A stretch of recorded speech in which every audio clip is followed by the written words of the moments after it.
Friends.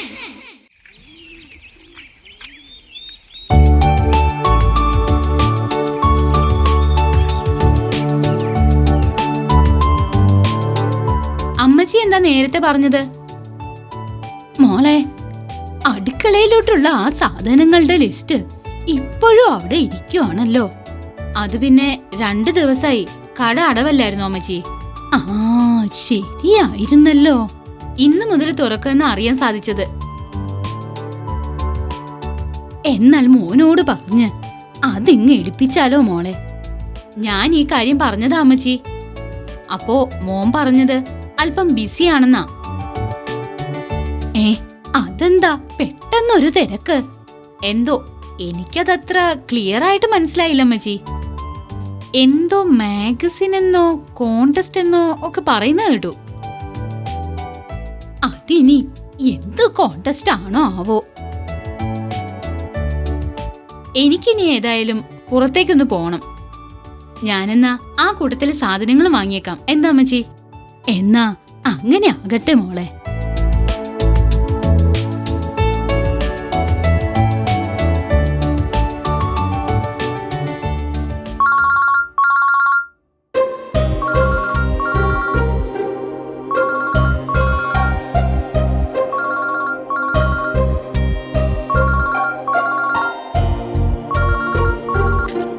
Hello. അച്ഛാ, ഇത് ഞാനാ. ആ തോമസോ? പറയൂ തോമസേ. അച്ഛൻ ഇങ്ങോട്ട് വരാൻ സമയമായോ? ഇന്നത്തെ എന്റെ വരവ് കണ്ടറിയണം തോമസേ. അതെന്തു പറ്റി? ആ പതിവ് നീര് തന്നെ വില്ലൻ. കർത്താവേ, ആണോ? എന്നാ സാരമില്ല ചായ. അല്ല, എന്താ തോമസേ കാര്യം? അച്ചായന്റെ കയ്യിലിരിക്കുന്ന വായനശാല രജിസ്റ്റർ ഒന്നിവിടം വരെ എത്തിക്കാൻ വേണ്ടിയായിരുന്നു. അയ്യോ തോമസേ, ഞാൻ ആ കാര്യം ഇന്നലെ വിട്ടുപോയിരുന്നു. അത് സാരമില്ല. എന്നാ പ്രിൻസ് മോന്റെ കയ്യിലൊന്ന് കൊടുത്തു വിട്ടേക്കാമോ? മോനിവിടെ ഏതോ ഒരു മാഗസിന്റെ എന്തോ ഒരു കോണ്ടസ്റ്റുമായി തിരക്കിലാണല്ലോ തോമസേ. ശരി ശരി, എന്നാൽ ഞാൻ തന്നെ അങ്ങ് വരാം. എന്നാൽ അതുതന്നെ ആയിരിക്കും നല്ലത്. ശരി അച്ചായ.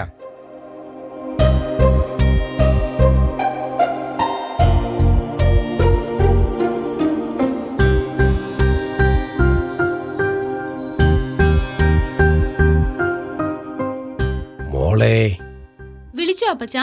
ഒന്നിവിടം വരെ വന്നേ മോളെ. ദേ വരുന്നപ്പച്ചാ.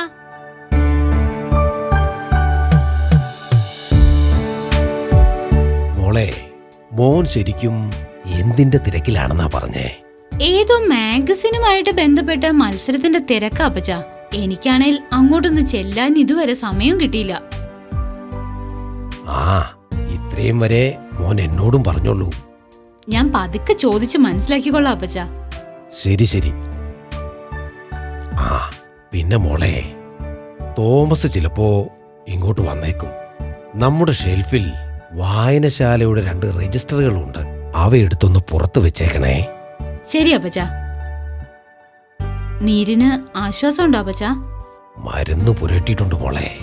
ഇന്നൊരു ദിവസം ഒന്ന് റെസ്റ്റ് ചെയ്യുക കൂടി ചെയ്താൽ നീര് കുറഞ്ഞേക്കും. ശരി അപ്പച്ചാ.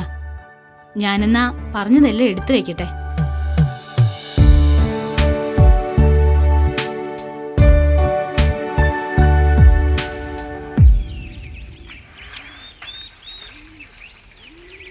മമ്മി, ഞാൻ ദേ വരുന്നു.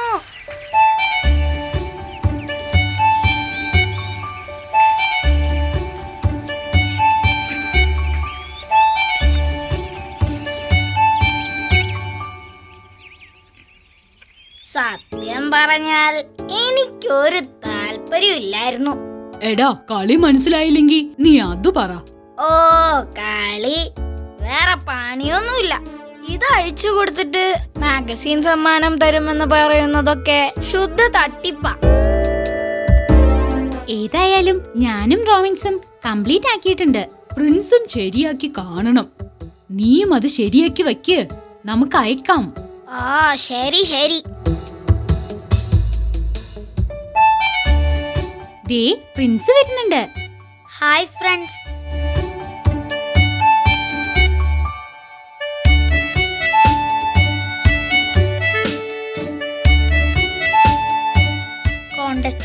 കംപ്ലീറ്റ് ആക്കി കേട്ടോ.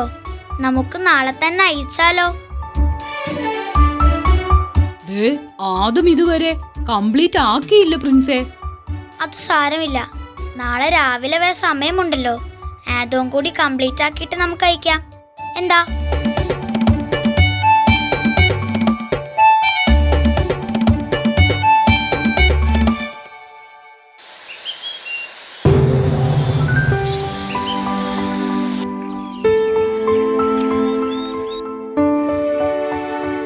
എന്തിന്റെ തിരക്കിലായിരുന്നു മോനെ? മോൻ കഴിഞ്ഞ ദിവസം വലിയ തിരക്കിലായിരുന്നല്ലോ. അതൊരു മാഗസീൻ നടത്തിയ മത്സരമായിരുന്നു ഗ്രാൻഡ് പാ. കുറെ ക്വിസ് തന്നിട്ട് ഉത്തരം കണ്ടെത്തുന്ന കളി. ആഹാ, എന്നിട്ട്? ഞാൻ കംപ്ലീറ്റ് ആക്കിയിട്ടുണ്ട്. ഇന്നത് പോസ്റ്റിൽ മാഗസീൻ അയച്ചു കൊടുക്കണം. അപ്പോൾ മറ്റുള്ളവരോ? എല്ലാവരും ഇപ്പോൾ കംപ്ലീറ്റ് ആക്കി കാണും ഗ്രാൻഡ് പാ. ഇതിനെന്താ മോനെ സമ്മാനം? അതറിയില്ല ഗ്രാൻഡ് പാ. എന്തായാലും ഒരാഴ്ചക്കുള്ളിൽ അറിയാം. ആ, ശരി ശരി. ഗ്രാൻഡ് പയുടെ കാലിന്റെ നീര് എങ്ങനെയുണ്ട്? ആ, ആശ്വാസമുണ്ട് മോനെ. ഇന്നലെ മുഴുവൻ റെസ്റ്റല്ലായിരുന്നോ? ഇന്നുകൂടി റെസ്റ്റ് എടുക്ക് ഗ്രാൻഡ് പാ. അപ്പോ പൂർണ്ണമായും ഭേദമാകും. ശരി മോനെ.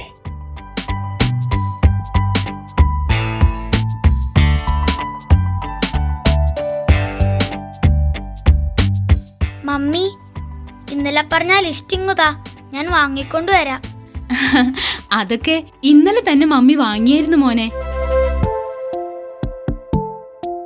സോറി മമ്മി, ഞാൻ ഇന്നലെ അല്പം തിരക്കിലായിപ്പോയി. അത് സാരല്ല മോനെ. മമ്മിക്ക് അല്ലെങ്കിലും പുറത്തു പോകേണ്ട ആവശ്യമുണ്ടായിരുന്നു.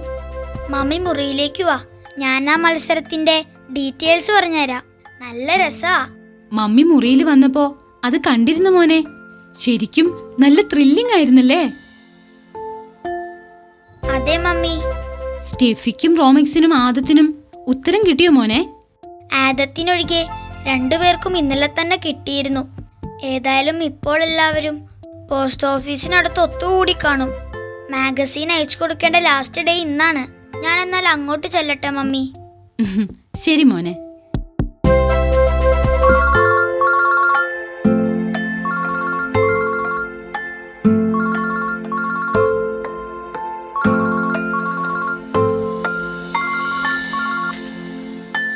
ഹലോ. ആടമാടാ. ആടുമാടോ? ഇത് ഞാനാ ആടം. നീയോ? ഒരു മിനിറ്റ് കൂടെ കഴിഞ്ഞിരുന്നെങ്കിൽ ഞാൻ ഇറങ്ങിയേനെ. പ്രിൻസേ, ഞാൻ വരുന്നില്ലെന്ന് പറയാൻ വിളിച്ചതാ. അതെന്തു പറ്റി? എനിക്ക് ആ കോണ്ടസ്റ്റ് നന്നായി ചെയ്യാൻ പറ്റിയില്ല. ആ, അതാണോ ഇത്ര വലിയ കാര്യം? നീ ഇങ്ങോട്ട് വാ, അതിന്റെ ട്രിക്സ് ഒക്കെ ഞാൻ പറഞ്ഞുതരാം. ഓ, ഇനി വേണ്ട പ്രിൻസേ. അതെന്തു പറ്റി? അത് ഞാൻ ദേഷ്യം വന്നപ്പോ വലിച്ചീറി കളഞ്ഞു. നീ നല്ല പണിയാണല്ലോ കാണിച്ചത്. എന്തായാലും വിഷമിക്കണ്ട, വേഗം പോസ്റ്റ് ഓഫീസിന്റെ അടുത്ത് വാ. ശരി പ്രിൻസേ. ഓക്കെ ആദം.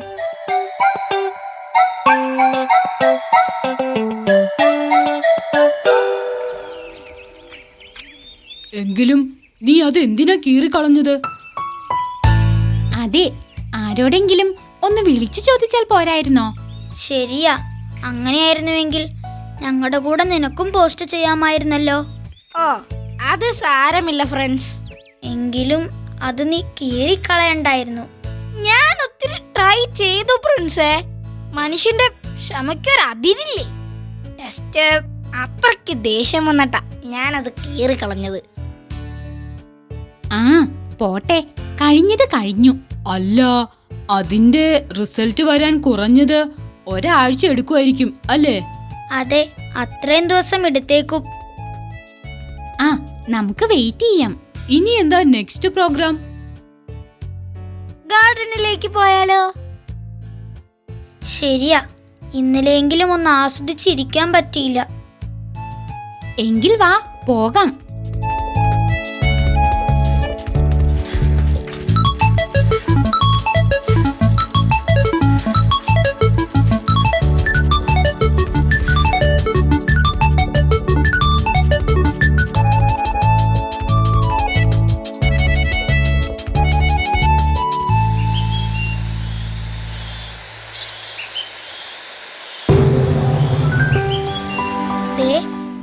മാസങ്ങളല്ലേ ആയിരിക്കുന്നത്.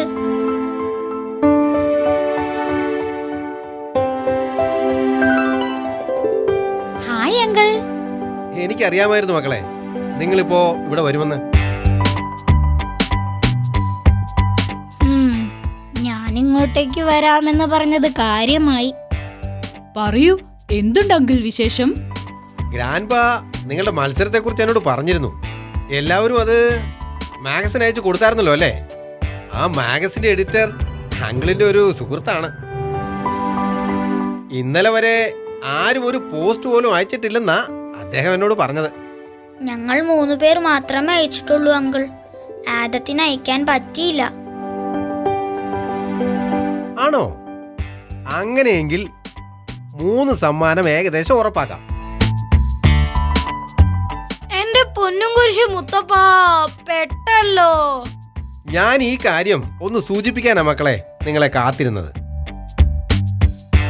എന്നാ നമുക്ക് കാണാം.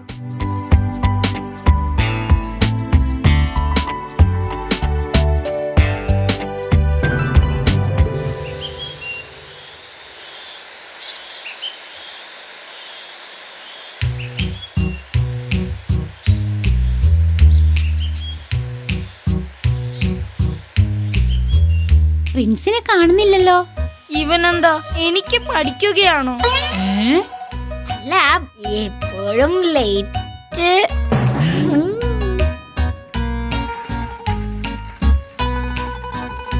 ഫ്രണ്ട്സ്,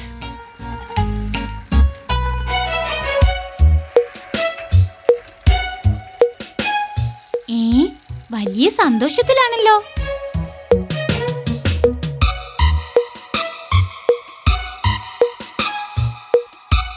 മാഗസിൻ നമുക്ക് സമ്മാനം അയച്ചു തന്നു. 3 ടിക്കറ്റ്സ്. സത്യം? എന്തിനാ അത്? മാഗസിൻ നടത്തുന്ന 2-ഡേ ട്രിപ്പിൽ അവരോടൊപ്പം പങ്കെടുക്കാൻ. നിങ്ങൾക്കുള്ളതും പോസ്റ്റ് മാസ്റ്റർ എന്നെ ഏൽപ്പിച്ചിട്ടുണ്ട്. പക്ഷേ ആദം. അയ്യോ, ശരിയാണല്ലോ. അവന്റെ ഒരു ദേഷ്യം. അല്ലെങ്കിൽ ഇപ്പോ ഞങ്ങളുടെ കൂടെ വരരുതായിരുന്നോ? ഷോ, കീറിക്കളയണ്ടായിരുന്നു. ഇനിയിപ്പോ എന്താ ചെയ്യുക? ഓ, ഞാൻ വീട്ടിൽ പോവുകയാ ഫ്രണ്ട്സ്. എന്റെ എല്ലാ മൂടും പോയി.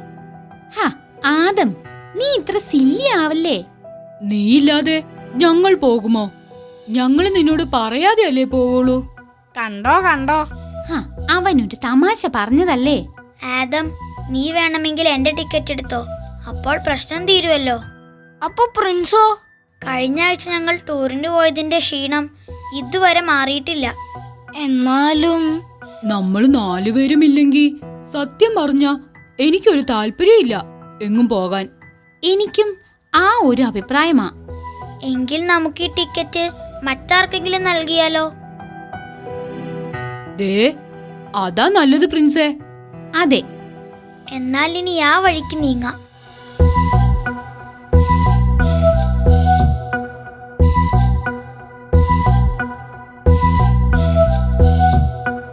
ഞങ്ങളാരും പോകുന്നില്ലെന്ന് വെച്ചു ഗ്രാൻഡ്പാ. അതെന്താ? ആദത്തിന് മാത്രം ടിക്കറ്റ് ഇല്ലായിരുന്നു ഗ്രാൻഡ്പാ. അവനില്ലാതെ പിന്നെ ഞങ്ങൾ മാത്രം എങ്ങനെയാ ഗ്രാൻഡ്പാ പോകുന്നത്? ആദത്തിന് അയക്കാൻ പറ്റില്ലായിരുന്നല്ലേ? അതെ ഗ്രാൻഡ്പാ. അപ്പോൾ ആ ടിക്കറ്റുകളോ? അത് ഞങ്ങളുടെ ക്ലാസ്സിലെ തന്നെ കുട്ടികൾക്ക് നൽകി. അവർക്ക് എന്ത് സന്തോഷമായെന്നോ. എനിക്കിപ്പോ ഒരു കഥയാണ് ഓർമ്മ വരുന്നത്.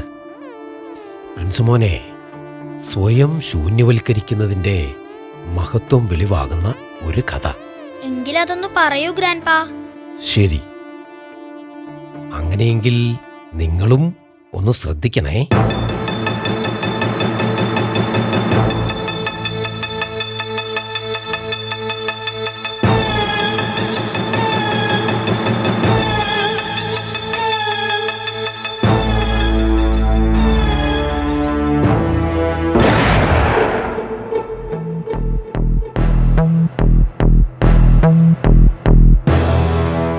യുദ്ധത്തിന്റെ അലയൊലികൾ അടങ്ങി വിജയത്തിന്റെ തേരിലേറി സമാധാനത്തിന്റെ പാതയിലേക്ക് നീങ്ങിക്കൊണ്ടിരിക്കുന്ന ഒരു രാജ്യം. വളരെ ശക്തനായിരുന്നു ആ രാജ്യത്തിന്റെ ചക്രവർത്തി. യുദ്ധത്തിൽ ഞങ്ങൾ നേടിയ വിജയത്തെ അനുസ്മരിച്ചുകൊണ്ട് ഒരു പരേഡ് നടത്താൻ അദ്ദേഹം തീരുമാനിച്ചു. പരേഡ് നടത്താൻ തീരുമാനിച്ച ദിവസത്തിനു തലേ ദിവസം അദ്ദേഹം തന്റെ സൈന്യത്തിലെ ഒരു വ്യൂഹത്തിന്റെ തലവനെ വിളിച്ചു വരുത്തി.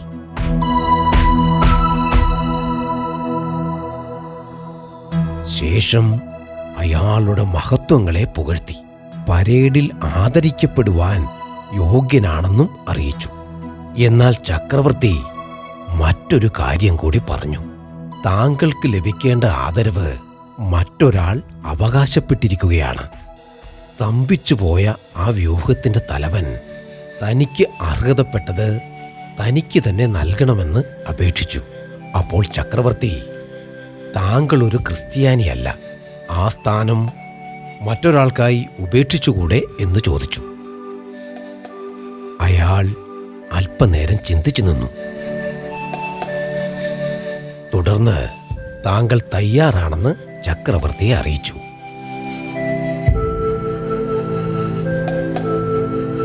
ചക്രവർത്തി ഒട്ടും പ്രതീക്ഷിക്കാത്ത ഒരു മറുപടിയായിരുന്നു അത്.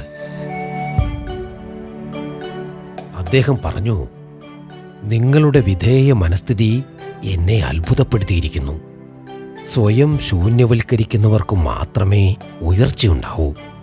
ഇനി മുതൽ താങ്കൾ ഒരു വ്യൂഹത്തിന്റെ മാത്രമല്ല, എല്ലാ വ്യൂഹത്തിന്റെയും അധികാരിയായിരിക്കും. നനച്ചിരിക്കാതെ ലഭിച്ച ആ ഭാഗ്യത്തിനു മുൻപിൽ അയാൾ ശിരസ് നമിച്ചു. ഹായ്, നല്ല കഥ. ഇതിനു സമാനമായ ഒരു കർമ്മമാണ് പ്രിൻസേ നിങ്ങൾ സുഹൃത്തിനായി ചെയ്തത്. സ്വയം ശൂന്യവൽക്കരിക്കുക വഴി, അതായത് നഷ്ടപ്പെടുത്തുക വഴി, നിങ്ങൾ ഇരിക്കുന്ന ഇരിപ്പിടം മഹത്വവൽക്കരിക്കപ്പെട്ടിരിക്കുന്നു. തുടർന്നും ഇത്തരം എളിയ പ്രവൃത്തികൾ ചെയ്യാൻ മനസ്സ് തോന്നണമെന്ന് കർത്താവിനോട് പ്രാർത്ഥിക്കാം.